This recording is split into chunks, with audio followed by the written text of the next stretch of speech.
안녕하세요. 오늘 저희는 보내주신 여러 자료들, 분석가 보고서나 기술 뉴스, 또 사용자 토론 같은 것들을 바탕으로 애플 비전 프로, 이 기기의 미래에 대해 좀 깊이 파헤쳐 보려고 합니다. 요즘 들려오는 여러 소문들, 또 전망들 속에서 앞으로 어떤 변화가 있을지, 그리고 그게 당신에게 어떤 의미일지 한번 같이 분석해 보죠. 네, 흥미로운 자료들이 참 많았어요. 특히 그 차세대 모델에 대한 예측들하고 또 초기 사용자들의 정말 생생한 피드백, 이걸 좀 교차해서 보면 애플이 다음에 뭘 할지 실마리를 좀 잡을 수 있을 것 같습니다. 아무래도 1세대 나오고 나서 가격이랑 무게 얘기가 정말 많았잖아요. 그래서 이 부분을 애플이 어떻게 풀지가 가장 중요하게 봐야 할 부분이죠. 자, 그럼 바로 본론으로 들어가 볼까요? 이르면 2025년 말 아니면 늦어도 2026년 초에는 비전 프로의 리프레시 모델, 그러니까 좀 업데이트된 버전이 나올 수 있다. 이런 관측이 주신 자료들에서 공통적으로 보이더라고요. 가장 주목하는 변화는 역시 내부 성능, 그 구체적으로는 프로세서 쪽인 거죠. 정확합니다. 네, 핵심은 칩셋의 세대 교체죠. 현재 M2 칩에서 M4나 어쩌면 M5 칩으로 건너뛸 가능성이 높다고 분석가들은 보고 있어요. M4든 M5든 뭐 어느 쪽이든 지금 모델보다는 최소 2세대 이상 발전된 칩이 들어가는 거거든요. 이게 단순히 M 로딩 속도 개선, 이걸 넘어서는 의미가 있습니다. 특히 그 강화될 뉴럴 엔진 있잖아요. 그러니까 AI 연산을 처리하는 두뇌 역할인데 이 부분이 중요해요. 앞으로 애플 인텔리전스 같은 좀 복잡한 온 디바이스 AI 기능들, 이걸 매끄럽게 돌리기 위한 필수적인 준비 작업으로 보입니다. 아, 성능 향상은 정말 기대되네요. 근데 보내주신 사용자 포럼 글들을 보면 많은 분들이 거의 600g이나 되는 무게 때문에 오래 쓰기 힘들다 이런 말씀들을 많이 하시더라고요. 그런데 분석가 보고서들은 디자인이나 무게 자체는 크게 안 바뀔 거다 이렇게 예상하고 있고요. 이게 좀 네, 그 부분이 좀 아쉬울 수 있는 지점이죠. 분석가들은 코어 디자인이랑 무게는 그대로 유지될 가능성이 높다 이렇게 보고 있어요. 다만 애플도 이 문제를 모르는 건 아니라는 신호는 있습니다. 그 무게 때문에 목이랑 머리에 부담 가는 걸 줄이려고 좀 더 편안하게 새로 디자인된 헤드스트랩이 나올 거다 이런 예측이 있거든요. 보내주신 사용자 피드백에서 지적된 그 얼굴 압박감이나 피로도 같은 거요. 이걸 직접적으로 개선하려는 시도로 보입니다. 스트랩 개선만으로는 좀 한계가 있을 것 같은데 가격 역시 지금이랑 비슷한 3,500달러 선을 유지할 거란 전망이 많고요.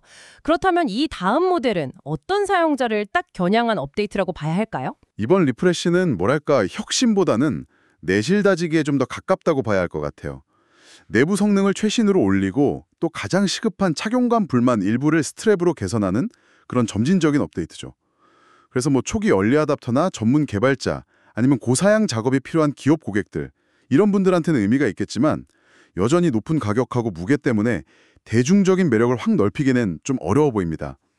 플랫폼을 최신 상태로 유지하면서 다음 단계를 준비하는 성격이 좀 짙다 이렇게 볼 수 있겠습니다. 여기서부터가 진짜 흥미로운 지점인데요. 자료들을 보니까 장기적으로는 훨씬 더 접근하기 쉬운 모델, 가칭 비전 에어라는 거에 대한 루머가 상당히 구체적으로 나오더라고요. 이게 진짜 변화의 시작일 수도 있겠네요. 네, 여러 분석가들이 한 2027년쯤 출시를 예상하면서 구체적인 스펙 변화까지 얘기하고 있어요. 핵심은 역시 가격하고 무게를 낮추는 전략이죠. 예를 들면 지금 쓰는 고급 소재의 유리나 금속 대신에 가벼운 플라스틱을 쓰고 탑재되는 센서 수도 좀 최적화하고요.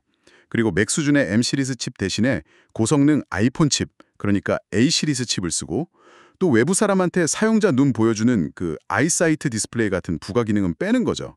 그런 방식입니다. 가격대가 1,500달러에서 한 2,000달러 사이까지 가능할 수 있다. 이런 예측도 있던데요.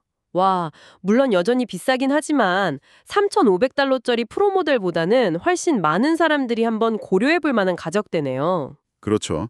3,500달러는 사실 심리적으로나 물리적으로나 장벽이 너무 높았죠.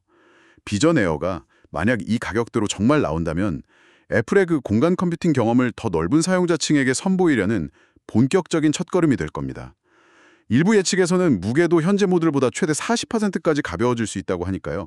그 착용감 문제도 상당 부분 해결될 가능성이 있는 거죠. 그 외에 또 맥이랑 유선으로 연결해서 지연 시간을 극도로 줄인 전문가용 버전? 이런 이야기도 자료에 있었죠. 이건 또 다른 방향인 것 같은데요? 그것도 중요한 가능성 중 하나예요. 예를 들어 외과 수술 시뮬레이션이라던가 초고해상도 3D 모델링 작업같이 아주 약간의 지연 시간도 허용되지 않는 특정 전문가 시장, 거기를 겨냥한 아주 특화된 모델이죠. 이건 애플이 이 비전 기술을 그냥 단일 제품으로 끝내는 게 아니라 다양한 필요와 가격대에 맞춘 어떤 포트폴리오로 확장하려고 한다는 걸 보여주는 겁니다. 물론 이 모든 것 너머에는 진짜 안경 형태의 AR 글래스라는 아주 장기적인 목표가 있겠지만 그건 2027년 이후의 이야기가 될 걸로 보입니다. 자, 그럼 이 모든 정보를 종합해 볼 때 이게 당신에게 어떤 의미가 있을까요? 단기적으로 나올 이 프레시 모델은 성능은 좋아지고 착용감도 조금은 나아지겠지만 여전히 비싸고 무거운 장벽은 남아있고요. 애플은 확실히 좀 긴 호흡으로 이 시장에 접근하는 것 같습니다. 네, 핵심은 애플이 1세대 모델에서 얻은 교훈, 특히 가격과 무게에 대한 피드백을 바탕으로 아주 신중하게 다음 단계를 밟고 있다는 점인 것 같아요. 당장 폭발적인 대중화 이런 것보다는 2027년경으로 예상되는 비전 에어 같은 모델을 통해서 점진적으로 문턱을 낮추려고 할 가능성이 높습니다.